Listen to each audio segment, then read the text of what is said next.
In the previous videos of Phase 2A, we have covered the connection of Islam and Arabia with Sanatan Satya. Now to end the Middle East series, we have to speed up while also covering important facts. So, in this video we are going to discuss ancient civilizations and cultures which have been extinct in today's world. The Sumerians were considered some of the earliest residents of the Middle East, namely Mesopotamia, who originally came from or had been a part of Bharatvarsha. The Sumerians also claim to have originally entered the valley of the rivers Euphrates and Tigris some 4,000 or so years BCE, bringing with them some basic elements of civilization already developed to its final form, such as a script and a code of law. The original homeland has not been positively identified, yet many researchers have stated that the Sumerians were part of Vedic Aryan culture, meaning that they had to have come from the land of Bharatvarsha. After extensive research, Sir Arthur Keith concluded that one can still trace ancient Sumerians eastwards among the inhabitants of Afghanistan and Baluchistan until the valley of Indus has reached some 1,500 miles distant from Mesopotamia. L.A. Waddell has also expressed that the Sumerians were part of the Vedic tradition, as was discussed in proof of Vedic culture's global existence. But there was also the discovery of inscribed tablets that are said to be from a period before 3000 BCE that bore the names in Sanskrit of the Sumerian kings in Babylonia. Some of these names coincide with the names of the Puranic personages who were either kings or great sages.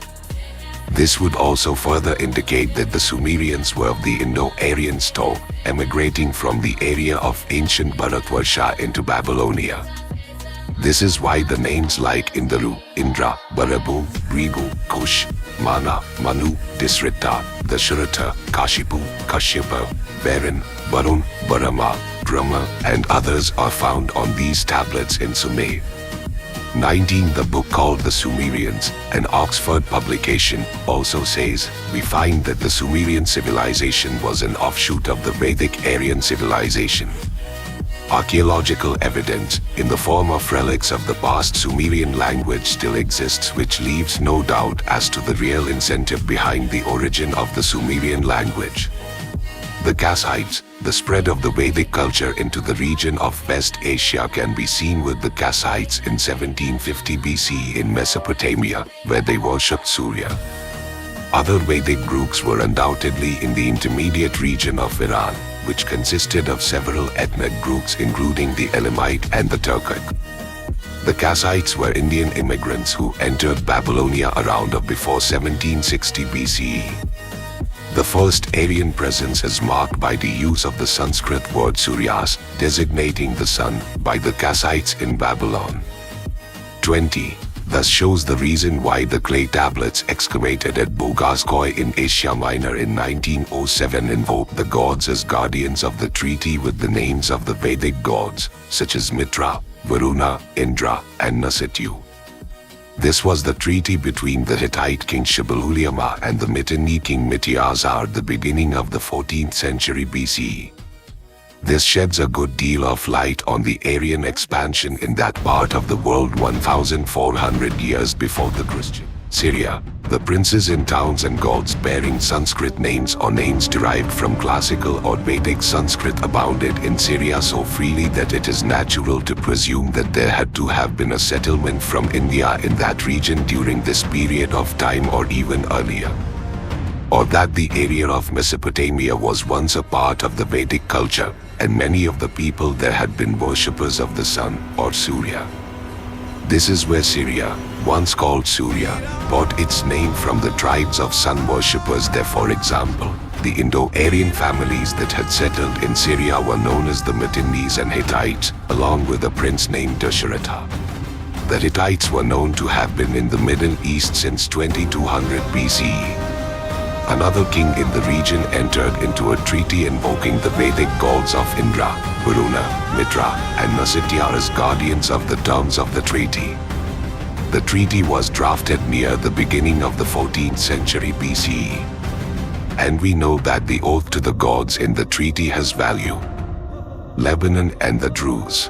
The Drahyas ruled in northwest Aryavrata some 5,000 years ago, but after being defeated by the Purus, they moved to the northwest. They brought their culture with them as they moved through different areas of Central Asia. The Vedic relics in these areas arrived there because of the Drahyas. However, they were greatly reduced during the onslaught of Islam. Nonetheless, they became known as the Druze and still practice similarities of the Vedic tradition where they can presently be found in Lebanon, Syria, Israel, and Jordan. They have their scripture, Kutub al-Hikmah, or wisdom books, which is a collection of epistles and correspondence between their great thinkers, one of which is called Epistles of India, indicating some of them are from India. Within their wisdom books you can detect the influence of the Quran along with Greek and Vedic philosophy, especially in their conception of a transcendent God and their acceptance of reincarnation of the soul and karma. Amongst the Druze prophets, Jethro is one of the most recognized and is a major preceptor of the Druze. Some consider him to be the father-in-law of Moses, though the Druze feel Jethro was only the guardian of Zipporah and not her father. Nonetheless, Jethro had a great influence over Moses. Jethro was a Kenite, a part of the Midianites, a tribe descending from the sons of Keturah who were sent by Abraham to the east, such as India. It is from there, it seems, that the origins of the Druze oral and written traditions were based. And in turn, Jethro was the teacher of Moses. Here we are watching the origin of very early Judaism and the connection of Moses to the Aryavrata and Sanatan Satya. The roots of the Judaic traditions are likely to have been based on the Vedic culture and its philosophy of India, through the instructions given by Jethro. It is just like the scenario of fable stories of the Middle East. They all have originated by the derivatives of Vedic folklores. Not only in the Middle East but in every part of the world when a story is said, the contents of the stories tend to change as the number of people propagates the story in their certain way. Similarly, we just saw how one of the founding Abrahamic pseudo-religions was founded by the manipulated instruction of Vedas. It has always been this way. Even rigid religion like Islam has its fundamental pillars from Vedas and Aryavrata. The Druze are considered to be an Arabic sect of Islam, though an unorthodox one. Still, most Druze believe their roots to be in India, and they can still easily relate to the teachings as found in the Vedic texts today. Their own scriptures describe a history dating back hundreds or millions of years, with avatars of God appearing in human form on a regular basis. They also accept the transmigration of the soul from one body to another as a central tenet of their philosophy. In fact, the late Druze political hero and renowned spiritualist Kamal Jambalat often glorified Lord Krishna, the Bhagavad Gita, the Ramayana, and other Vedic texts and divinities in his own writings. He also spoke about the Druze going to India and taking up the renounced order, such as Sannyasa. Jambalat himself was a vegetarian, and later lived according to the principles of the retired order as found in the Vedic system. Turkey. Göbekli Tepe is a Neolithic archaeological site in the southeastern Anatolia region of Turkey. The settlement was inhabited from circa 9,500 to at least 8,000 BCE, during the pre-pottery Neolithic. Image of a wild boar, left, Göbekli Tepe, Pillar 12, with a circular hole right above its snout and 5 bird-like animals right above it. The Vedic deity Varaha, right, lifting and rescuing the earth, land from a cataclysm, deluge.